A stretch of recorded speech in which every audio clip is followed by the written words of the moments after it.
beloved Boss Mike Cervera.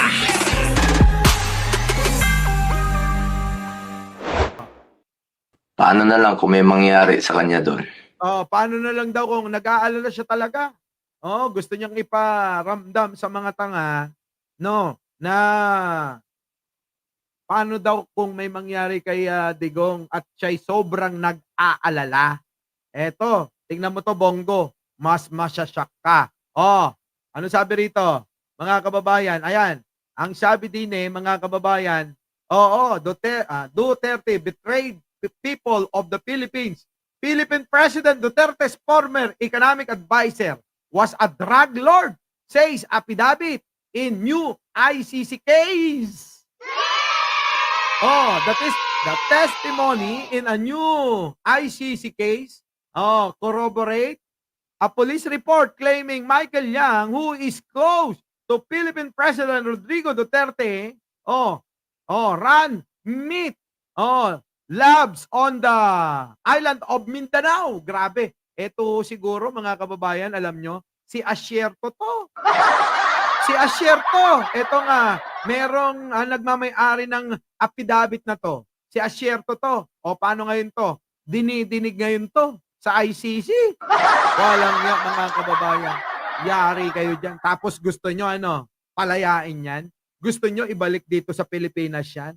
Ano kayo, hilo? Ano kayo, hilo? Mga utot kayo, huwag kayong mag-alala. Sapagkat meron pang kasunod yan. Iniisa-isa lang. Bakit? Bakit? Mga kababayan, kahit si Bato, kahit na anong pag-question ninyo sa ginawa ng Interpol, sa pakikipagtulungan ng Pilipinas sa Interpol, wala kayong magagawa. Uray, aglabos-labos kayo, agpalaod, agpadaya, agpaabagatan, agpaamyanan. Awan latta. Tingnan ninyo mga kababayan nito. Kung susunod. Pasok. Tulungan muli. Ayan, mga kababayan, pamahalaan handang makipagtulungan muli sa Interpol. Kita nyo? Bakit? Naramdaman nila wala na kayo. Napakahina nyo na. Wala nang sumusuportang mayorya para sa kampo ng mga Duterte. Hindi na po mangyayari yung panahon na nabudol tayo noong 2016, mga kababayan. Wala na ho yun. Malabo na hong mangyari. Eto na. Iiyak na naman ang mga DDS din Iiyak.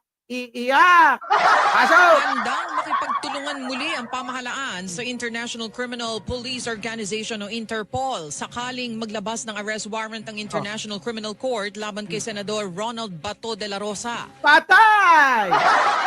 Bato! Sige! Magsigaw-sigaw ka pa! Eto na, galing mismo sa pamahalaan yan. Galing sa gobyerno. Handa silang makipagtulungan kung lalabas na ang warrant mo. Paano ka ngayon? Question ninyo uli.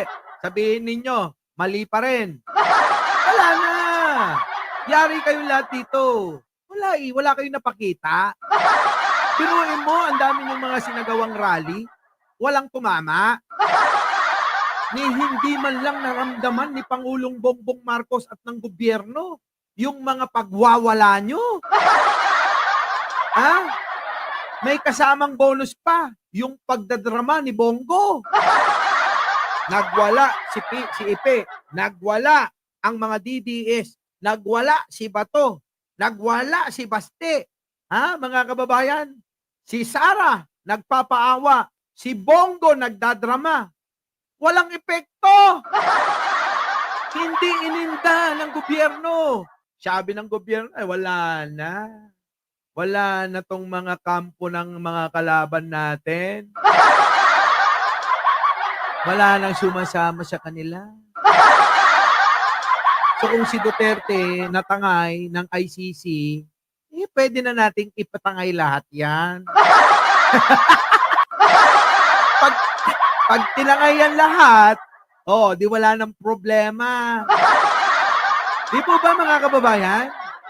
Napansin nyo ba medyo yung mga ibang mga naimbitahan sa Tricom mga kumalma. Kasi wala na ho silang reputasyon at kredibilidad. Bakit? Wala aminado ng mga fake news sila 'Di ba? Isama nyo pa yung mga balimbing. Sino? Yung grupo ni Libayan. Dati ho yan, todo tanggol kay Pangulong Bongbong Marcos Kaya nga madalas kong pinapanood Todo tanggol yan, panay gamit ng ng Article Section 69 di ba? Tapos ano nangyari? Bigla-biglang kumambyo at nag 360. Nung nag 360 mga kababayan, binabanatan na si Pangulo Di po ba? Ganun ho, tawag doon, balimbing. Ngayon, na-fact check sila ng Rappler. Sabi ko kahapon to hinakot nila yung award mga kababayan ng ka-fake newsan. Di ba? Hakot award talaga Kaya mga kababayan, matuto tayong manimbang at matuto tayong manantya at umasinta kung sino ang paniniwalaan. Sapagkat napakarami dito, mapanlin lang. Sa social media, marami dito. Hindi ko nilalahat pero di ko binabawasan. Napakarami dito. Gusto, views, followers, kasikatan, at syempre, revenue. Prinsipyo? Nako mga kababayan, iilan na lang ho yung tulad ko.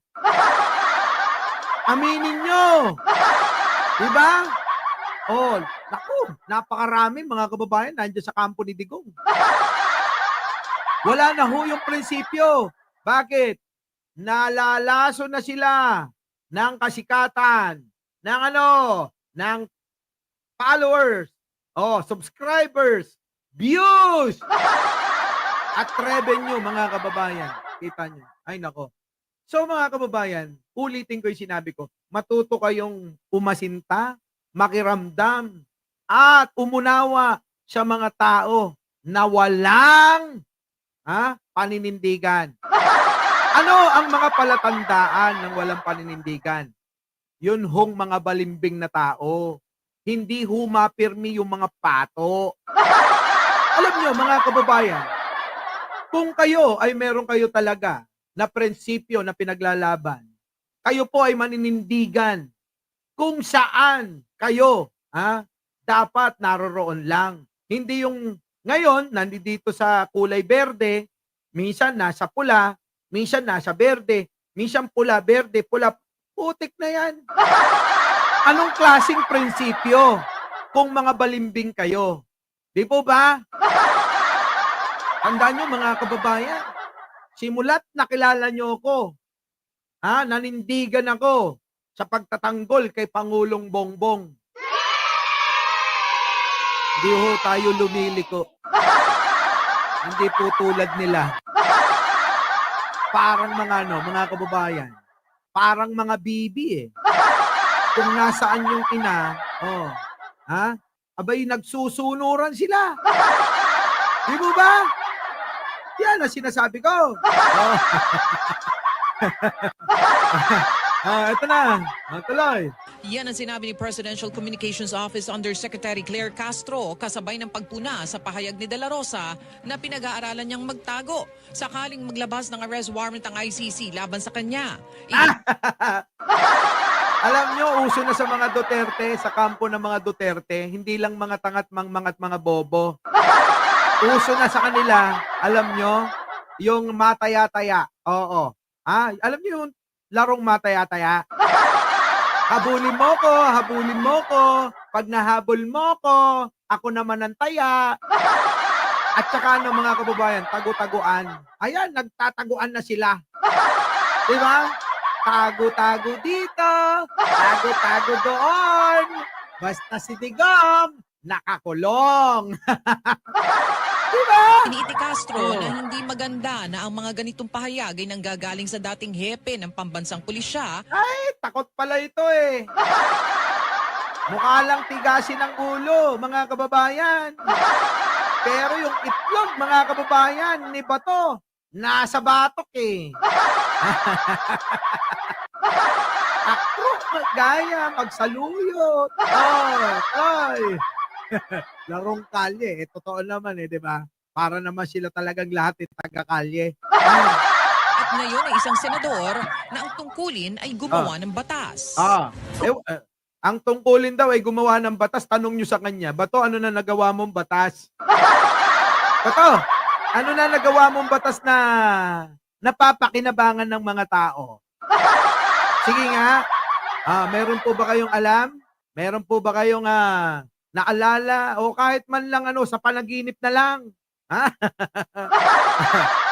May satanista na nandito, umiiyak. O, hayaan yung umiyak. Yan na lang Ray, ang kaya nilang gawin, umiyak. Pagkakait nyo pa ba? Huwag na, hayaan nyo, umiyak sila. Pakita nila yung pag-iiyak nila. Tuloy. Kung siya'y magtatago, hindi ito magiging maganda sa kanyang imahe. Unang-una siya ay leader. Siya ay naging PNP chief.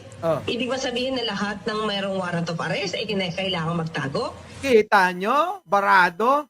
Tandaan nyo mga kababayan, itong mga DDS, si Atty. Claire ang katapat neto. Mula nang dumating si Atty. Claire sa Malacanang, mga kababayan, taob lahat yung mga kalaban. Barado laging may sagot si attorney. Di po ba?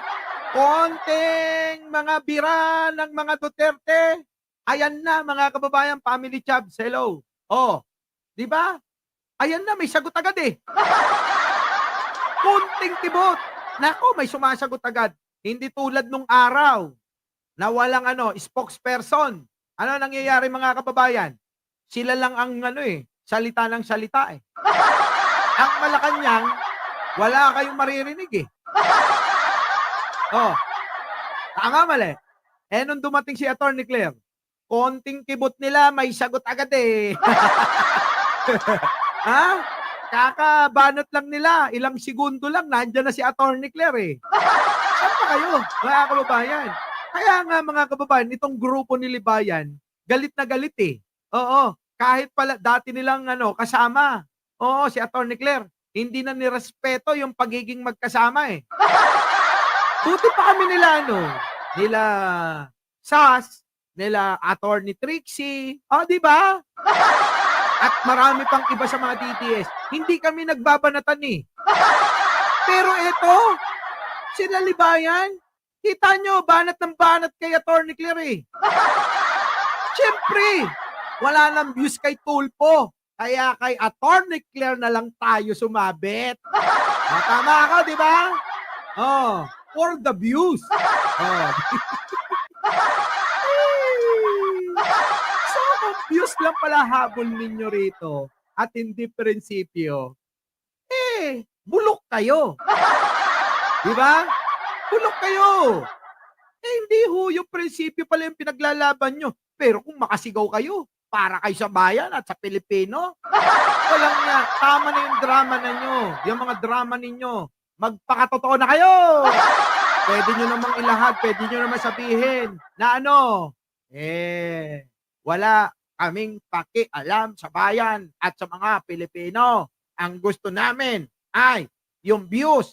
Gusto namin malaki revenue. Pwede naman yung sabihin yun. At mauunawaan naman kayo. Bakit? Ako maunawaan ko kayo. Trabaho nyo yan eh. Diba? Etong pagpa-vlog trabaho namin to. Aminin natin, ako nagpapakatotoo. Diba? Kumikita ako rito. At yung kinikita ko, madalas binabahagi ko sa ibang tao. Di ba? At least hindi na nanggagaling sa bulsa ko. Kung hindi dito na lang, galing sa inyo. Diba? Aminin natin, galing sa mga nanonood sa atin to. Hindi sa inyo. Kung walang manonood mga kababayan, walang revenue. Tandaan nyo yan. Binubuko ko na ha. Baka sabihin, hindi ako plastic na tao. Malaki ang kita rito. Ano sinasabi ko mga kababayan, hindi ako plastic, hindi ako ipokrito. Binubulgar ko na nga mga kababayan. Bakit? Ano masama ron? Di ba? Totoo naman eh. Ang pagsasabi ba ng totoo, kasalanan na? Mga kababayan, tanong ko sa inyo, ang pagsasabi ba ng totoo, kasalanan na? Hindi ko kasalanan yan. Pero yung nagsisinungaling ka para kumita ka ng pera, yun ang kasalanan. Tama, mali? Tama? Oo. Pero yun mo mga kababayan. Yung mga konti lang kita. Yung iba pa nga mga kababayan eh. Sobrang mga gahama sa pera. Malaki na kinikita sa YouTube, nangihingi pa. Diba? Yung iba nilalagay pa yung GCash nila. Bakit kayo? Diba? Hindi pa kayo matuwa. Pusang loob sana. Kung may nagbigay, thank you kayo. Maraming salamat sa mga nagpapalipad, sa mga nanonood, sa mga sumusuporta, sa mga nagpapamember, ganon. Pero, putik na kumikita na kayo, abay panay pamparinig ninyo. Diba mga kababayan, paparinig, baka naman. Ako, totoo. Sinasabi ko sa inyo, may mga binibiro ako dito. Family Chubs, thank you. Diba? Yung mga binibiro ko dito, mga kaibigan ko. Ganon. Tulad nila Inda Pides, nila Laila Collins, diba? Nila Jerry Ramel. Diba? Pero mga kababayan, hindi yung puta lantaran eh. Baka naman, pangkapi naman dyan. Hindi na, pangkapi. Di ba? Meron pa mga kababayan, nanghingi pa ng pamasahe. May rally po kami dito sa Cebu, sa Davao. Wala ho kaming pamasahe, gusto ho namin pumunta eh. Walang yan mga kababayan. Anong klaseng paninindigan yan? Huwag ho kayong magbablog. Huwag kayong susuporta kung wala naman kayong kakayanan. Di ba? Asian Fusion, thank you naman. Di ba? Tingnan nyo, hinihingi ko ba yan? Yung mga bigay nila, hindi ho. Nila Family Chub, Asian Fusion, hindi ko hinihingi yan. Madalas ka, sinasabi ko, hindi ko ho yung kailangan. Manood lang kayo, manatili lang kayo at makinig dito, happy na ako. Sila, subukan nyo mga kababayan.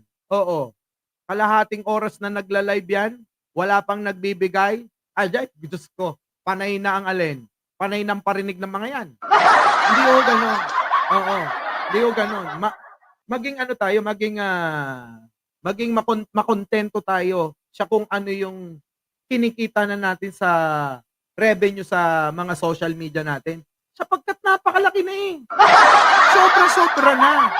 Huwag kayong maging ganid. Di ba? Ganit kasi. Ito na, mga kababayan, si Bato, huliin na. Ito natin itanong, ito ba ang naging advice niya nung panoong nagtagutin si Pastor Kibuloy? Di ba? Yan din ba yung naging advice niya? Grabe yung mga banat. Ito si Atty. Claire, matindi. Hoy, baby, palitan mo nga yung bangko ko. Itong si Atty. Claire, matindi. No? Yung mga banat niya talaga, kakaiba no? Hinamon din ni Castro ang senador na ipagtanggol ang minsang ipinagmalaki niyang war on drugs ng dating Pangulo na hindi umano niya iiwan. Nga. Akala natin, di ba, ang kaibigan ay walang iwanan. So bakit parang naiiwan yata sa ere si dating Pangulo Duterte? Ang tinig ni Diba? Presidential Communications Office Undersecretary Claire Castro. Yan, mga kababayan, sabi rito. Salamat, Boss Mike. Dami na inggit.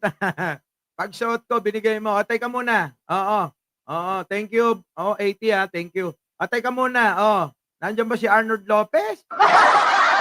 Meron uli ako. Yan, mga kababayan, mga mahagi uli tayo. Arnold, nandiyan ka ba? Magparamdam ka naman. Ugutin mo muna yan, Aichang. Aichang! Ugutin mo muna.